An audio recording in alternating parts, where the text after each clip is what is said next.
Algún tiempo después fui a tomar las aguas de Plombier. Bebí sobre todo las del leteo, persuadido de que las desgracias de cualquier especie solo son buenas para olvidar. Mi sobrina, la señora Denise, que era el consuelo de mi vida y que se había unido a mí por su afición a las letras y por la más tierna amistad, me acompañó de Plombier a Lyon. Allí fui recibido con aclamaciones por toda la ciudad y bastante mal por el cardenal de Tencin, arzobispo de Lyon, tan conocido por la manera con la que había hecho fortuna al convertir al catolicismo a un tal Lo o Las, autor del sistema que conmovió Francia. Su concilio de Embrun completó la fortuna que había iniciado la conversión de Lo. El sistema le enriqueció tanto que tuvo con qué comprarse un capelo cardenalicio.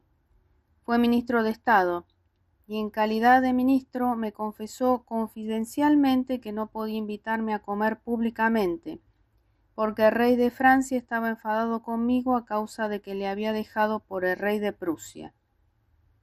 Le dije que yo no comía nunca y que en lo que se refiere a los reyes, yo era un hombre de mundo que tomaba partido lo más cómodamente posible, así como con los cardenales. Me habían aconsejado las aguas de en Saboya. Aunque estuviesen bajo el dominio de un rey, me puse en camino para beber de ellas. Había que pasar por Ginebra. El famoso médico Trontin, establecido en Ginebra desde hacía poco, me advirtió que las aguas de me matarían y que él me daría la vida. Acepté su proposición. No está permitido a ningún católico establecerse en Ginebra ni en los cantones suizos protestantes. Me pareció conveniente adquirir terrenos en los únicos países de la tierra en que no se me permitía tenerlos. Compré, por un mercado singular del que no había ejemplo en el país, una pequeña posesión de unas 60 fanegas que me vendieron al doble de lo que hubiera costado cerca de París. Pero el placer nunca es demasiado caro. La casa es bonita y cómoda, su aspecto es encantador, sorprende y no cansa. A un lado está el lago de Ginebra, al otro está la ciudad.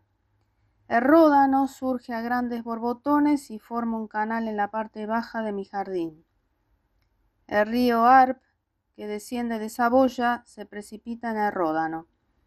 Más lejos se puede ver otro río.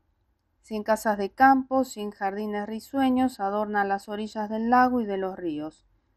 En la lejanía se elevan los Alpes y a través de sus precipicios se vislumbran 20 leguas de montañas cubiertas por las nieves eternas. Tengo además una casa más bonita con una vista más amplia en Lausana, pero mi casa junto a Ginebra es mucho más agradable. Tengo en estas dos viviendas lo que los reyes no proporcionan, o más bien lo que quitan, el descanso y la libertad. Y siempre tengo lo que a veces dan, pero que no sale de ellos. Pongo en práctica lo que dije en Le Mondan.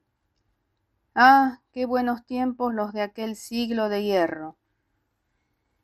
Todas las comodidades de la vida, muebles, indumentaria, comida buena y abundante, se encuentran en mis dos casas.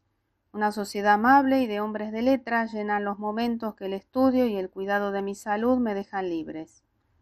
Hay motivos suficientes para hacer reventar de dolor a más de uno de mis colegas, los hombres de letras. Sin embargo, no nací rico, ni mucho menos. Me preguntan de qué manera he llegado a vivir como un arrendatario. Está bien decirlo para que sirva a mi ejemplo. He visto tantos hombres de letras pobres y despreciados que hace tiempo llegué a la conclusión de que no debía aumentar su número. En Francia hay que ser yunque o martillo. Yo nací yunque. Un patrimonio pequeño se hace cada día más pequeño porque a la larga todo aumenta de precio y a menudo el gobierno toma parte de las rentas y de las especies. Hay que estar atento a todas las operaciones que el ministerio, siempre endeudado y siempre inconstante, hace en las finanzas del Estado. Siempre hay alguna de las que un particular se puede aprovechar sin quedar por ello obligado con nadie. Y nada es tan agradable como hacer uno mismo su propia fortuna. El primer paso cuesta algún esfuerzo, los demás son fáciles. Hay que ser ahorrador en la juventud, así uno se encuentra en la vejez con unos fondos que le sorprenden. Es el tiempo en que la fortuna es más necesaria, el que ahora estoy disfrutando. Y después de haber vivido en casa de los reyes, me he hecho rey en la mía a pesar de sufrir pérdidas inmensas. Desde que vivo en esta opulencia apacible y en la independencia más radical, el rey de Prusia ha vuelto a mí. Me envió en 1755 una ópera que había compuesto a partir de mi tragedia Mérope. Era sin ningún género de duda lo peor que había compuesto nunca. Desde entonces ha seguido escribiéndome. No he dejado de mantener correspondencia con su hermana, la Margrave de Bayreuth, cuya bondad para conmigo ha permanecido inalterable. Mientras disfrutaba, en mi retiro de la vida más placentera que se puede imaginar, tuve el pequeño placer filosófico de ver que los reyes de Europa no gozaban de esta feliz tranquilidad y de llegar a la conclusión de que la situación de un particular es a menudo preferible a la de los más grandes monarcas, como vais a ver a continuación. Inglaterra emprendió una guerra de piratería contra Francia por algunas fanegas de nieve en 1756. Al mismo tiempo, la emperatriz, reina de Hungría, dio muestras de tener ciertas ganas de recuperar, si podía, su querida Silesia, que el rey de Prusia le había arrebatado. Con esta intención negociaba con la emperatriz de Rusia y el rey de Polonia, con este solamente en calidad de elector de Sajonia, pues con los reyes de Polonia no se negocia. Por su lado, el rey de Francia quería vengarse de los estados de Hannover por el daño que el elector de Hannover, rey de Inglaterra, le infligía en el mar. Federico, que entonces estaba aliado con Francia y sentía un profundo desprecio por nuestro gobierno, prefirió la alianza de Inglaterra a la de Francia y se unió con la casa de Hannover, contando impedir con una mano el avance de los rusos sobre Prusia y con la otra el de los franceses sobre Alemania. Se equivocó en ambas ideas, pero tenía una tercera en la que no se equivocó: invadir Sajonia con el pretexto de la amistad y hacer la guerra a la emperatriz, reina de Hungría, con el dinero que saqueó a los sajones. El marqués de Brandeburgo, mediante esta maniobra singular, consiguió él solo cambiar todo el sistema de Europa. El rey de Francia, con el deseo de retenerlo dentro de su alianza, le envió al duque de Nivernois, hombre de ingenio, y que componía versos muy hermosos. La embajada de un duque y par de un poeta parecía tener que halagar la vanidad y el gusto de Federico. Se burló del rey de Francia y firmó el tratado con Inglaterra el mismo día que el embajador llegó a Berlín. Engañó cortésmente al duque y par y compuso un epigrama contra el poeta. Era entonces privilegio de la poesía gobernar los estados. Había otro poeta en París, hombre de condición muy pobre, pero muy amable. En una palabra, el abate de Bernis, después cardenal.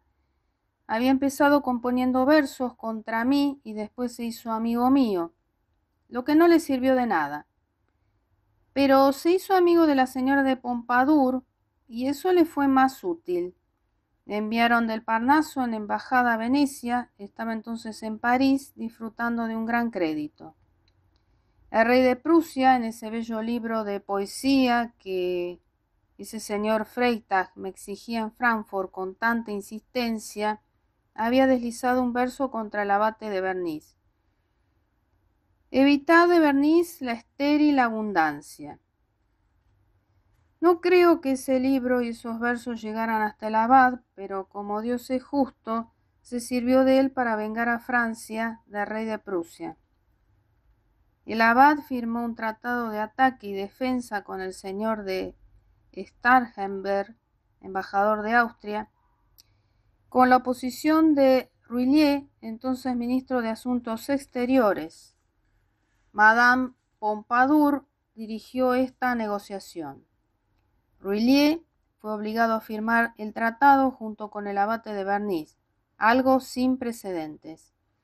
Este ministro, R'Huillier, hay que confesarlo, era el secretario de Estado más inepto que jamás haya tenido un rey de Francia y el pedante más ignorante entre la gente de leyes.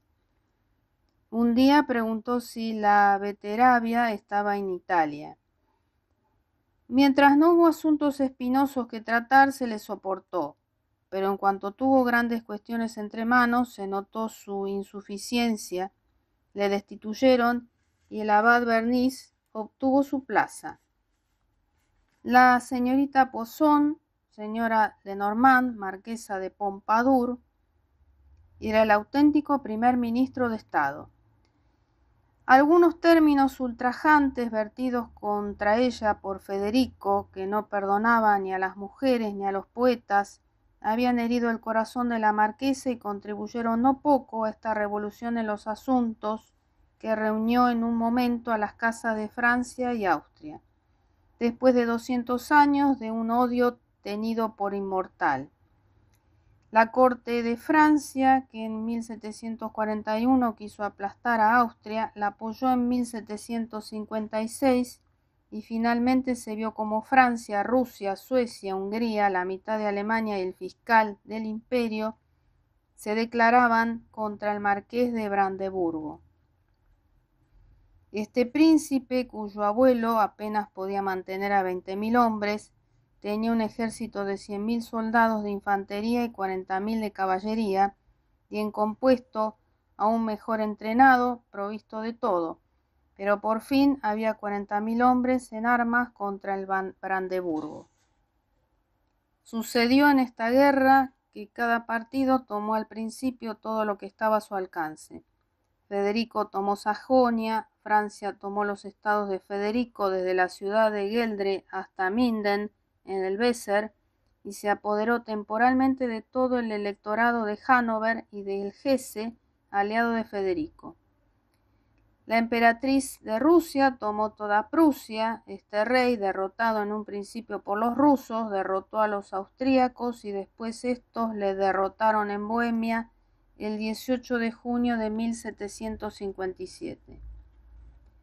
La pérdida de una batalla parecía tener que destruir a este monarca. Acosado en todas partes por los rusos, los austríacos y Francia, él mismo se vio perdido. El mariscal de Richelieu acababa de firmar cerca de Stade un tratado con Hannover y el Hesse que se parecía al de las orcas caudinas. Sus ejércitos quedaban fuera de la contienda. El mariscal estaba a punto de entrar en Sajonia con 60.000 hombres. El príncipe de Soubise iba a entrar por otro lado con más de 30.000 y estaba secundado por el ejército de los círculos del imperio. De allí marcharían hasta Berlín. Los austríacos habían ganado un segundo combate y estaban ya en Breslau. Uno de sus generales había hecho incluso una incursión hasta Berlín y la había saqueado. El tesoro del rey de Prusia estaba casi agotado y en poco tiempo no le quedaría ni un pueblo. Iban a expulsarle del imperio. Su proceso había comenzado. Había sido declarado en rebeldía. Y si lo hubieran tomado, era probable que le habrían condenado a perder la cabeza. En este extremo se le pasó por la cabeza el deseo de matarse. Escribió a su hermana, la señora Marguerite de Bayrou, que iba a terminar con su vida. No quiso terminar la misiva sin algunos versos. Su pasión por la poesía era aún más fuerte que su odio por la vida.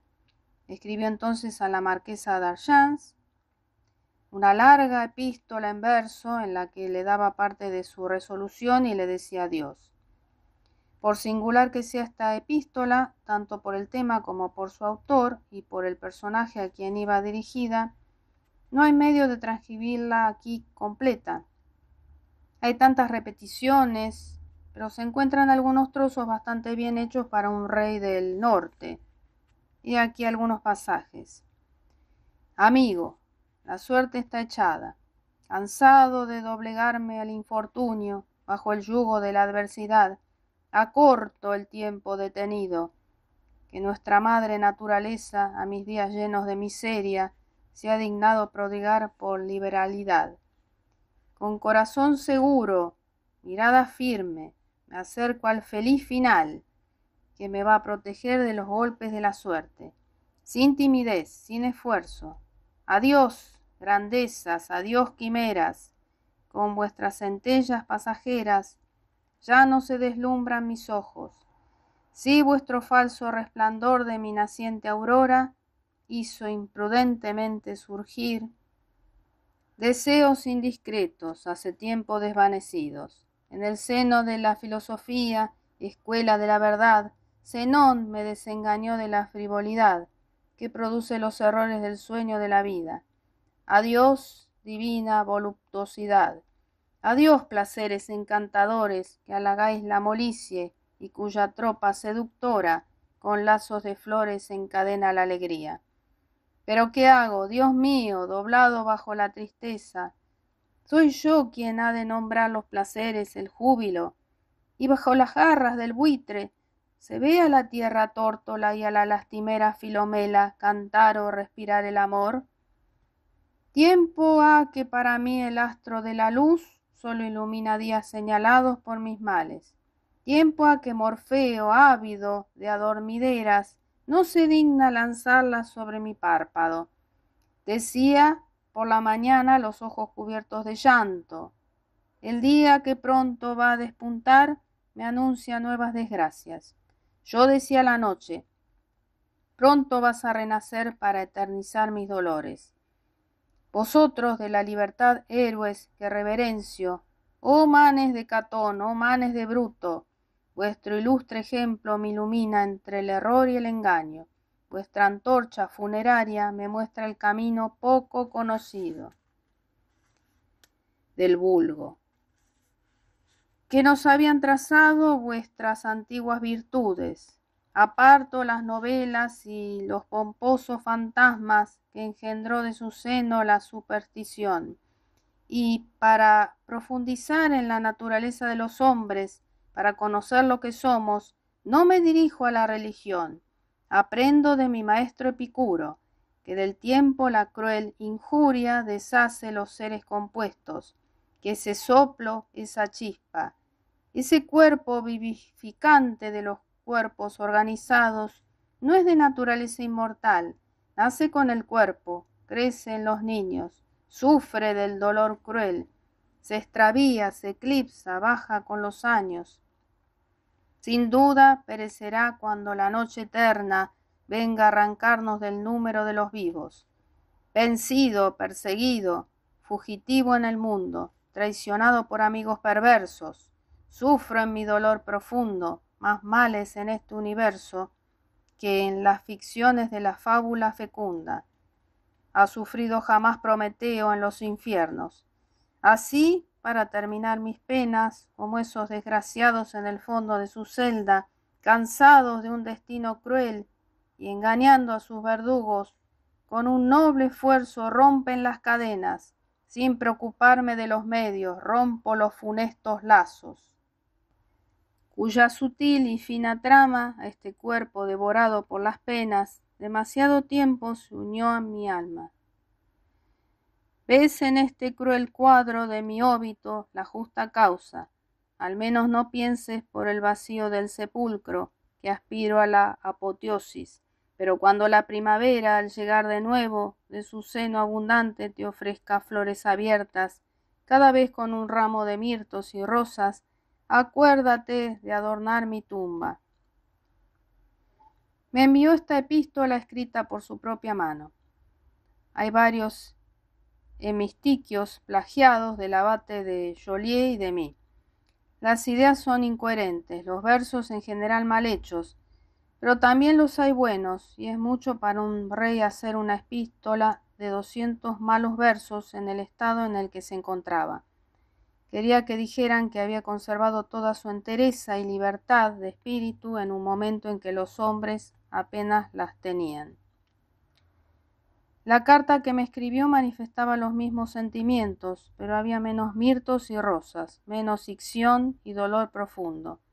Combatí en prosa la resolución que decía haber tomado de morir, y no me costó trabajo que decidiese continuar viviendo.